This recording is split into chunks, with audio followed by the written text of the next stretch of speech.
probleem selles, et tegelikult ei saada roheenergeetika probleemist aru ja see suur probleem on selles, et kui päikest on, kui tuult on kõik hästi ja isegi nii hästi, et kui meil seda tootmisvõimsust on nii palju, siis tegelikult turul läheb hind tõesti nulli ja tegelikult need roheenergeetikud ei teeni oma raha tagasi.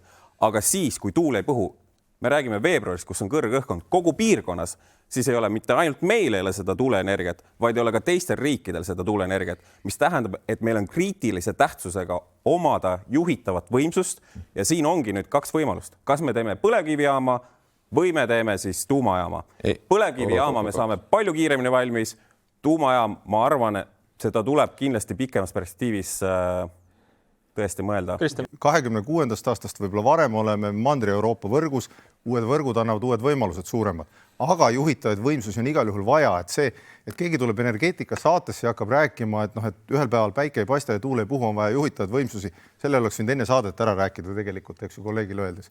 Aga mis te räägite ainult roheenergeetikast? Ma tuletan meelde, et koalitsioon te seisate siin kõik. Aga ütleme nii, et rumalusi ka ei ole vaja rääkida, eks ju, et mõlemaid on vaja, tuuma poole tegelikult raportit tehakse, ma loodan, et vastus tuleb positiivne, elame näeme, ja teiste asjadega tuleb ka kiiremini liikuda, mitte rääkida, et valitsus teeb kõik, et uued võimsused tulevad 10 aasta pärast, siis tegelikult tuleks ametist vabaks. Teeme ühe mängu, mul on ettepanek. Teeme sellise mängu, kus saab tõsta kätt, sest et te olete näidanud, te suudate seda väga hästi teha ja tõstke palun siis käsi püsti, kui te arvate, et Eesti peaks saama endale tuumajaama, sest et uuringud on Martin toetab, Isamaa toetab, Reform, Kesk. Taavi, Jevgeni on ainus, kes vastu. Ma küsin, Martin, mida riik peaks selles protsessis tegema nii, et suure tõenäosusega see sünnib mingi koostööprojekt, ma kujutan ette erasektor koos riigiga. Minu meelest ärimudel ei ole kõige esimene järjekord. Kõige esimene järjekord on, tahtsin öelda, et nad ära ei soperdada. Kui sinna vaatate, kõik suudavad ära soperdada.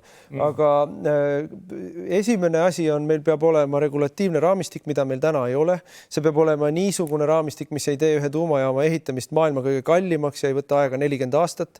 Teiseks meil peavad olema koolitatud inimesed, mida täna juba tuleks hakata saatma nendesse riikidesse, kus on see oskusteave olemas. Ja siis loomulikult peab see olema tegelikult enamusosalusega riigifirma, sest et nii suurt ja nii kallist ja nii strateegilist olulist objekti me ei saa teha ainult erasektoris. Aga sellega tuleks täna juba alustada, sest et tõepoolest meie põlevkivijaamad võivad veel vastu pidada 10-15 aastat, aga kui me ei taha just uut hakata ehitama, siis kuskil 40-ndateks on vaja meil mingit uut asja asemele, mis on tõepoolest juhitav võimsus. Taavi Aas, pigem siis ikkagi tuumajaam kui uus põlevkivijaam või? Nii kauaks, kuni meil ei ole tuumajaama, on meil vaja neid põlevkivijaamu. Kui seal midagi hakkab vanaks jääma, siis tuleb seda renoveerida. Kõige paremal juhul me saame endale tuumajaama 2035. Jah, komisjoni raport ütles, et äkki saab mõni aasta varem, aga pigem vaadates seda diskussiooni, mis kindlasti tuumajaamaga kaasa tuleb, kõiki neid uuringuid, siis pigem on see aasta 2035 või hiljem. Nii et meil on veel põlevkivienergeetikat väga pikaks ajaks ja loomulikult siin ei tohi üldse mitte alatähtsustada seda, et see teema tuleb ka ühiskonnas selgeks rääkida. Et meie siin võime kätt tõsta ja toetada, aga tegelikult sellest peab ka lihtne inimene aru saama, mis on need ohud ja mis on need võimalused. Aga selleks, et seda diskussiooni arutada, selleks ongi vaja tegelikult kõigepealt ära teha see komisjoni töö ja saada ka riigi poolt aru, mida meil üldse on tarvis selleks, et tuumajaama ehitada. Ja ega siin on ka tuumaenergeetika niivõrd reguleeritud protsess, et me peame ka väljapoole tõestama, et me oleme üldse võimelised tuumajaamaga ümber käima, et me oleme võimelised teda pidama. Aga mulle tundub, et alustuseks teatav nii-öelda paradigma muutus, nagu seda armastatakse öelda, on juba toimunud, sest kui ikkagi 5 parlamendi erakonnast 4 esindajad tõstavad käe, et Eesti tulevik on tuumaenergia päralt, siis Andres parandab mind, aga mulle tundub, et Eestis on midagi muutunud. No, Kristjan Michal, on see lihtsalt pelgalt selline tore intellektuaalne arutelu, sest see kõik on nii kaugel, nii pika aja pärast ja ma saan aru, et seda konkreetset reaktorit pole veel tööski, mida me justkui piilume. No see konkreetne reaktor saab töösse esimene aastal 2028, mida täna piilutakse. Ja neid Eestisse on planeeritud või vähemalt arutatud 2-4. Et see tegelikult kataks Eesti võrk ei ole väga suur, eks ju, kataks ka selle nii-öelda vajaduse ja selle riski juhuks, kui midagi peaks võrguühendustes juhtuma. Mis see maksma läheks? 2-4 sellist reaktorit? Eks ettevõtjad ise arvutavad, aga ütleme nii, et räägime hinnast, et täna nad arvavad, et nad suudavad umbes 55-60 euroga tegelikult megavati kohta pakkuda seda teenust. et see on see, mis tarbijat ja ettevõtlust tegelikult huvitab. Luba ma lõpetan ära. Taavi on selles samas komisjonis, kus me omal ajal otsustasime, et seda oleks vaja teha teadmiste baasilt, mitte teadmatuse baasilt ja nii ongi kokku lepitud. Täna ei ole midagi salajast, see kõik on Keskkonnaministeeriumi veebis üleval, käib töö, tehakse raporteid, ajakava on üleval, kõik on detailsed ja tegelikult täna on ikkagi hoiak ettevõtjate poolt siinsamas AK-ski mõni päev tagasi oli ettevõtjate poolt see hoiak, kes seda ajavad, see Fermi Energia, et nemad oleks valmis aastaks 31 juba tegelikult selle tootmisega alustama. Et see tegelikult tähendab jälle seda sama, mida me räägime ka juhitamatute võimsuste puhul, ehk siis tuulikute kõige muu puhul, et riik peaks tegema maksimumi, et tee pealt eest ära saada, et tuumaseadusandlus on inimesed, mida Martin mainis, neid tuleb harida, tuleb teistest ülikoolidest otsida ja kõige olulisem, mida küsitakse, ÜRO rahvusvahelised energiaagentuurid küsivad kohta ja kuhu lähevad need kasutatud tuumakütuse ladestused. Teate, kuhu? Aiman, aga kindlasti me saates seda uudist ei tee. Ma mõtlesin, et teeks sedapidi, et enne kui me Jevgenil laseme rääkida, kuidas see kõike vastu tõele, kuulaks Järvani ära. No teeme nii. Ja, ühesõnaga, kuna ettevõtlusministri alla kuulab ka tehniline järelevalve, kes tegelikult just siin eelnevatel nädalatel käis Jaapanis tutvumas selle tuumaenergeetikaga, et kuidas üldse seda reguleerida ja tõepoolest nii nagu Michal ütles, et 28 saab seal esimene valmis. Me ei taha olla esimene tüüp, kes hakkab uut reaktorit katsetama, kui me midagi varem ei ole teinud. Ja ma arvan, et siin on oluline asi, just paar tundi tagasi tuli ju Soomest meile uudis. Et tegelikult sealne reaktor,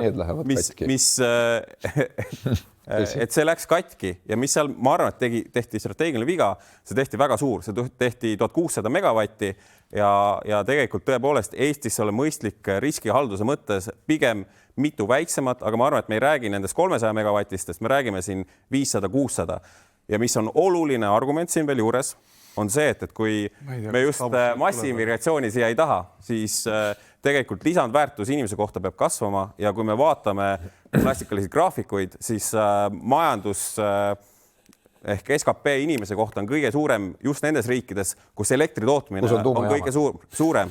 Ja loomulikult tuumajaamad ka, tõepoolest Ossinovski. Ma kahtlustan, et Jevgeni Ossinovski tahab meil nüüd tuju ära rikkuda ja öelda, et miks see tuumajaam ikka hea lahendus. Lõpulause on see, et infrastruktuuri on rohkem vaja, tootmist on rohkem vaja, siis areneb ka majandus.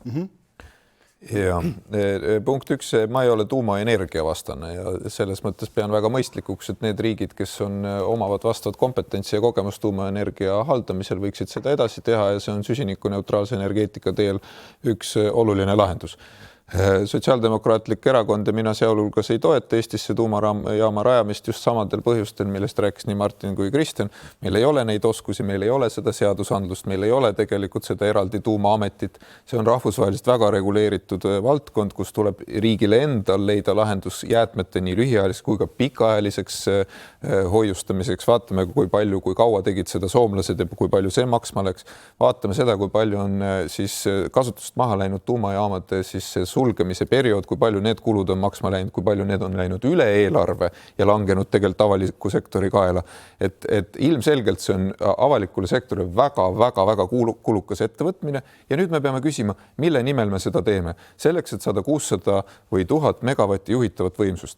Mina ütlen, et selleks on palju paremaid, odavamaid ja kindlamaid alternatiive, kui minna panustada praegu väga palju energiat. Kui me põlevkivi ei taha ja tuumajaama ehitada ei oska, et kust siis juhitav võimsus tuleb? Kui me ehitame välja 3 meretuuleparki, siis meil on 60% tundidest umbes on energia üle. Aga tuulevaiksel ööl? Üks hetk me räägime siiski süsteemsest, et jah, et keegi kuskil teab, et on aega. Ja, aga sellele küsimusele peab ka Jevgeni ju vastus olema. Ma vastangi. Ma lihtsalt enne ütlen süsteemse vastuse ka, et 60% tundidest on ülejääk, see tähendab seda, et need tunnid, mis me peame kompenseerima, kus meil puudujääk on umbes 40% tundidest. Esiteks me teeme osaliselt seda ühendustest, ehk siis võtame teistelt, nii nagu meie selle ülejäägi müüme teistele. Kui me võtame üle-euroopalise tuuleenergia, täna on 15% tuuleenergia megavattist on kindlad megavatid. Igal hetkel on 15% võimsust igal juhul olemas ja see protsent aja jooksul tõuseb. Ja nüüd, mis me teeme siis puudujäägiga? Esiteks on salvestusvõimsused, millest on juba suur hulk on siis arendamisel. Kindlasti lähima 10 jooksul tuleb neid juurde. Seda esiteks. Vesinikust ma veel ei räägigi, see avab veel täiesti uued võimalused on ju sinna, aga sellest ma ei räägi. Et pumphüdra siis akumulatsioonijaama on juba tegemisel. Väga väike võimus. Aga teiseks, kahtlemata, mina ei ütle seda, et me peaksime põlevkivijaama täna kinni panema, maha saagima ja ära viskama, kindlasti mitte. Et nendel tundidel, kui meil on vaja ka aastal 2035 ja 2040 on vaja tipukoormust katta, paneme selle jaama tööle. Absoluutselt ei ole mingit küsimust. Ja siis on küsimus, mida on arutatud, et meil põhimõtteliselt peaks jääma ka kliimaneutraalses stsenaariumis üks juhitav näiteks biogaasi elektrijaam, 300-400 megavatti, mis katab selle asja ära. Aitäh. Ja tegelikult Jevgeni. Sellest lähtudes on vastamata, on vastamata jäänud lihtsalt see küsimus, et miks me peaksime tuumajaamale nii palju energiat kulutama. See, kui pööraselt kallis see kõik on, see on kordades kallim kui ükskõik milline teine lahendus. Võrreldes tuumajaamaga. Kordades kallim kui tuumajaam ja usaldusväärne ei ole ta ikkagi lõpuks. Nii et seda sa ei ütle. Mina ütleks kõige selle jutu peale, mis meil täna siit jookseb läbi. Ma imestan, eriti kui ma kuulan siin Jevgeni, sellist isalikku dotseerivat poosi. Te olete kõik tuksi keeranud, see hüsteeriliselt kõrge hind on ju teie poliitika tulemus ja te veel irvitate inimestele näkku, et nii hakkabki olema. Martin, 5 minutit enne saadet. Sa räägi lugupeetud Järvanile ja tema Juhan Partsile. Just, ja siis irvitate inimeste üle, kes ütlevad, et meie tahame, et oleks odavam. Et see ongi see valik inimestel. Kas nad kuulavad dotseerivat targutamist ja sinu oma isa ütleb, et hind on nii kõrge, et piinlik on raha vastu võtta. Sa ju tegelikult... Ja siis seletate, kuidas odavamalt ei peagi saama. Teie igatahes ei kavatsete seda teha. See on väga kaval taktika 5 minutit enne saate lõppu tõmmata selline saak käima, kus kõik teavad, et keegi ei jõua enam sellega vaielda. Aga lühikesed repliigid nüüd. Aga tõepoolest, sa tegelikult ju kuulasid, nii et sa lihtsalt oled praegu pahatahtlik. Küsimus on selles, et ma ütlesin selgelt, et viimase 10 jooksul me oleme täna jõudnud sinna, kus me oleme jõudnud selle tõttu, et viimase 10 jooksul me ei ole teinud õigeid otsuseid, investeeringu otsuseid taastuvenergiasse ja kui me järgmise 10 jooksul ka tegeleme kas 3-sendise elektripopulismiga või tuumajaamade või muude asjadega, mis tulevad ülejärgmisel 10 või üldse ei tule. Jevgeni, sinu lahendus on teha veel rohkem seda, mis meid siia kriisi on toonud. See on ju sinu lahendus. Veel rohkem seda, mis kriisi on toonud. Vabandust, vaata juhid, kas seda, mida viimasel 10 ei tehtud. Aitäh, see oli erakordselt põnev, aga meil kipub täna vähemalt 5-3 saatejuhti olema. Taavi Aas tahtis nüüd oma lõigu sisse. Ma tahtsin öelda, et miks ei ole 10 aastat tehtud. Siin oli varem juba juttu sellest, et tegelikult meil olid riigikaitselised piirangud. Ja viimased valitsused on tegelenud sellega, et need piirangud maha saada ja et me saaks hakata arendama ka tuuleparke nii maismaal kui samamoodi ka merel. Nüüd, mis puudutab seda tuumajaama, siis siin ikkagi räägitakse tuumajaamast kuni 300 megavatti, et sealt üle sellest me pigem ei räägi ja sellepärast räägitaksegi ka sellest, et neid peaks olema siis selle 1200 megavatti katmiseks kuni 4 tükki. Nii et see on see põhjus, et nüüd natuke minister läks siin liiga suurtesse numbritesse, aga jah, tuuma võtab aega ja selle tõttu on meil enne tuumat vaja kindlasti ka põlevkivijaam. Kristen Michal. Jah, et ma natukene võtaks Jevgenit kaitsta, et ega nüüd Jevgeni poliitika ja üksi ei ole suutnud maailma hukuni viia. Et isegi kui väga pingutaks, et meid on ikka tänasesse olukorda toonud pigem see, et jupp aega on olnud energiahind odav, seda on saadud, seda sellisel kujul ei ole peetud probleemiks ja teiselt küljest see, mida Taavi ka kirjeldab, et meil on olnud riigikaitselised huvid, me kõik oleme nõus, need on olulised ja tegelikult need on pärssinud võib-olla majanduses mingite arengute tegemist. Täna see võimalus nüüd avaneb, merealad, maismaalad saavad vabaks, nii et selles mõttes see kõik on, aga mul on nagu see debatis tuleb alati tähelepanu seda, et nagu Jevgeni kirjeldab tabureti, mis seisaks nagu ühel jalal, eks ju, ja Martin kirjutab tabureti sellel teisel jalal. Energeetika on suur süsteem, siin on nii juhitamatud võimsused, mis tagavad puhta ja odava ja tegelikult on vaja ka juhitavaid, mis tagavad. Ja see, mida Jevgeni kirjeldab, need tehnoloogiad, nende hinnad tõenäoliselt on 3 korda kallimad vähemalt praeguse seisuga kui tuumajaama hind, ühiku kohta. See on praegused teadmised.